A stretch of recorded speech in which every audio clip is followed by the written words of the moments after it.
At luncheon, when Theodora descended from her room, the whole party were assembled and already seated at the several little tables.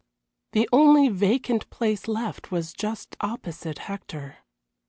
And there they faced each other during the meal, and all the time her eyes reminded him of the wounded fawn again, only they were sadder, if possible, and her face was pinched and pale, not the exquisite natural white of its usual fresh, soft velvet. Something clutched at his heartstrings. What extra sorrow had happened to her since last night? What could he do to comfort and protect her? There was only one way, to take her with him out of it all. After the first 9 days' wonder, people would forget. It would be an undefended suit when Josiah should divorce her, and then he would marry her and have her for his very own. And what would they care for the world's sneers? His whole being was thrilled and exalted with these thoughts.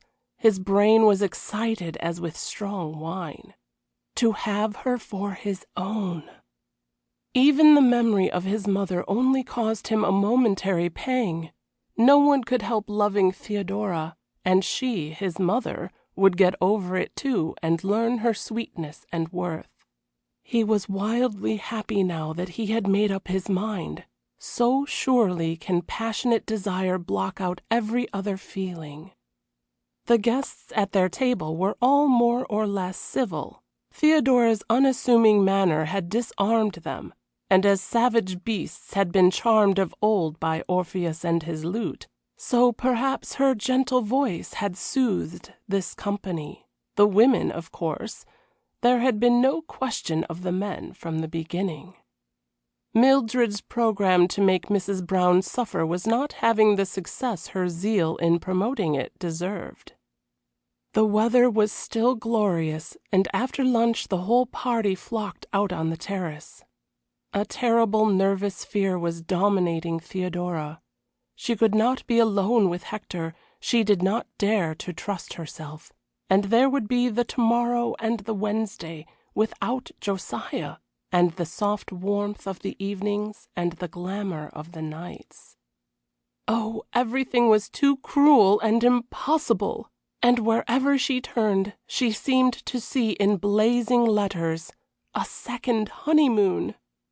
The first was a horrible, fearsome memory which was over long ago, but the thought of a second, now that she knew what love meant, and what life with the loved one might mean. Oh, it was unbearable, terrible, impossible. Better, much better to die and have done with it all. She kept close to Barbara, and when Barbara moved she feverishly engaged the Crow in conversation, any one. Something to save her from any chance of listening to Hector's persuasive words. And the Crow's kind heart was pained by the hunted expression in her eyes. They seemed to ask for help and sanctuary.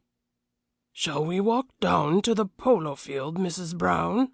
he said, and she gladly acquiesced and started with him. If she had been a practiced coquette, she could not have done anything more to fan the flame of Hector's passion. Lady Harrowfield had detained him on the top of the steps, and he saw her go off with the Crow and was unable to rush after them. And when at last he was free, he felt almost drunk with passion.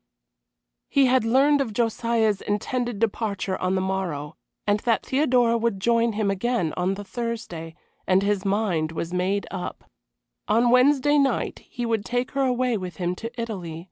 She should never belong to Josiah any more. She was his in soul and mind already, he knew, and she should be his in body too, and he would cherish and love and protect her to the end of his life. Every detail of his plan matured itself in his brain. It only wanted her consent, and that, when opportunity should be given him to plead his cause, he did not greatly fear would be refused. Hitherto he had ever restrained himself when alone with her, had dominated his desire to make love to her, had never once since Paris given way to passion or tender words during their moments together. But he remembered that hour of bliss on the way from Versailles.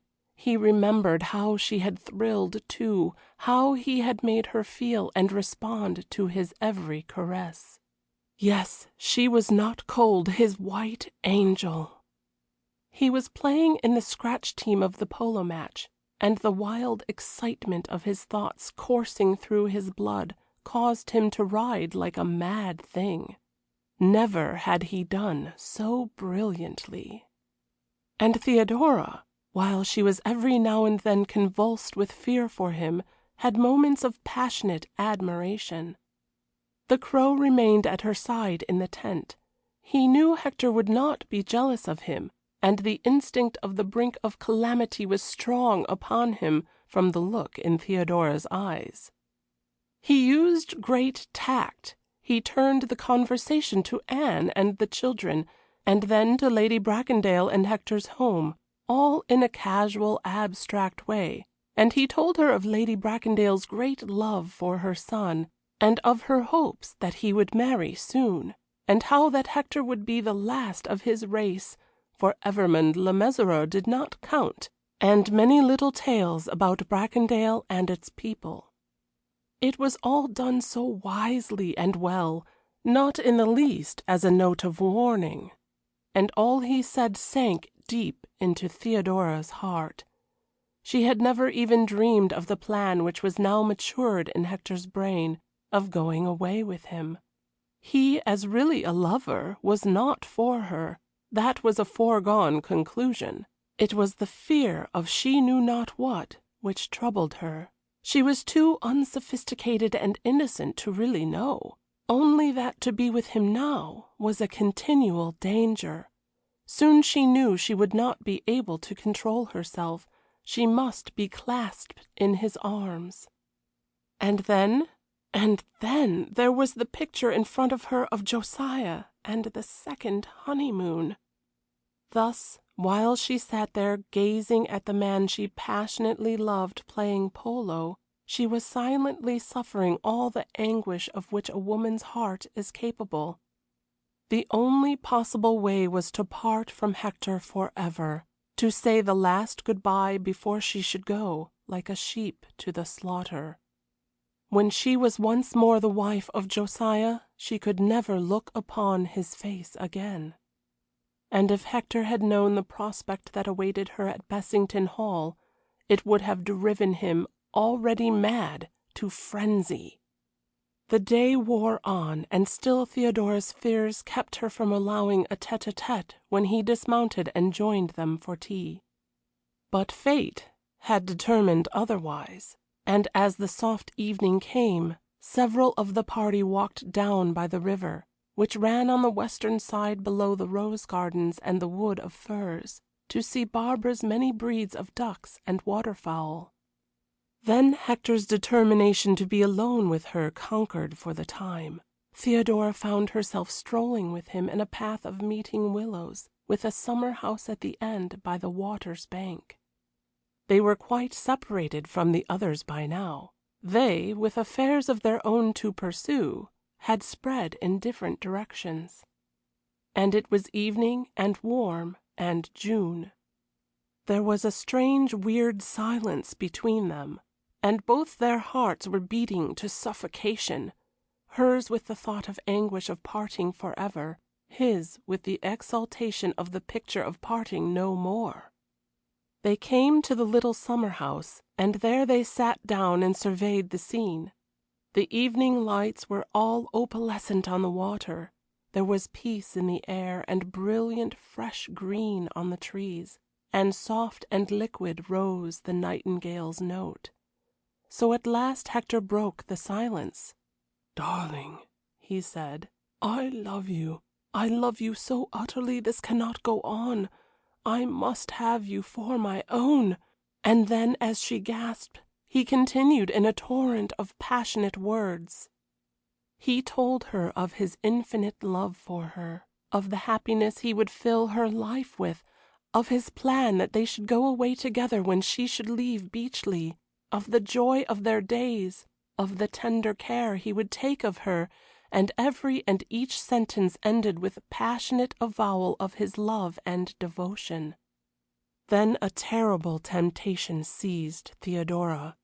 She had never even dreamed of this ending to the situation, and it would mean no second honeymoon of loathsome hours, but a glorious fulfillment of all possible joy. For one moment the whole world seemed golden with happiness, but it was only of short duration. The next instant she remembered Josiah and her given word. No, happiness was not for her. Death and sleep were all she could hope for, but she must not even hope for them. She must do what was right and be true to herself, advienne que pourra. And perhaps some angel would give her oblivion or let her drink of Lethe, although she should never reach those waters beyond the rocks. He saw the exultation in her beautiful face as she spoke, and wild joy seized him. Then he saw the sudden droop of her whole body, and the light die out of her eyes, and in a voice of anguish he implored her, "Darling, darling, won't you listen to what I say to you? Won't you answer me and come with me?" "No, Hector," she said, and her voice was so low he had to bend closer to hear. He clasped her to his side. He covered her face with kisses, murmuring the tenderest love words. She did not resist him or seek to escape from his sheltering, strong arms. This was the end of her living life. Why should she rob herself of a last joy? She laid her head on his shoulder, and there she whispered in a voice he hardly recognized, so dominated it was by sorrow and pain. "It must be good-bye, beloved. We must not meet. Ah, never any more. I have been meaning to say this to you all the day. I cannot bear it either. Oh, we must part, and it must end.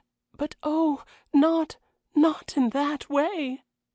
He tried to persuade her. He pleaded with her, drew pictures of their happiness that surely would be, talked of Italy and eternal summer and exquisite pleasure and bliss.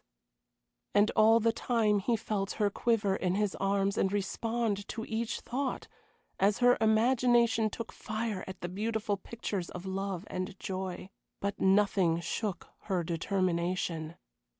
At last she said, "Dearest, if I were different perhaps, stronger and braver, I could go away and live with you like that, and keep it all a glorious thing. But I am not, only a weak creature, and the memory of my broken word and Josiah's sorrow and your mother's anguish would kill all joy. We could have blissful moments of forgetfulness, but the great ghost of remorse would chase for me all happiness away. Dearest, I love you so, but oh, I could not live haunted like that. I should just die." Then he knew all hope was over, and the mad passion went out of him, and his arms dropped to his sides as if half life had fled. She looked up in his face in fear at its ghastly whiteness. And at this moment, through the parted willows, there appeared the sullen, mocking eyes of Morella Winmarleigh. She pushed the bushes aside, and, followed by Lord Wensleydown, she came towards the summer house. Her slow senses had taken in the scene. Hector was evidently very unhappy, she thought, and that hateful woman had been teasing him, no doubt. Thus her banal mind read the tragedy of these two human lives. End of chapter 26.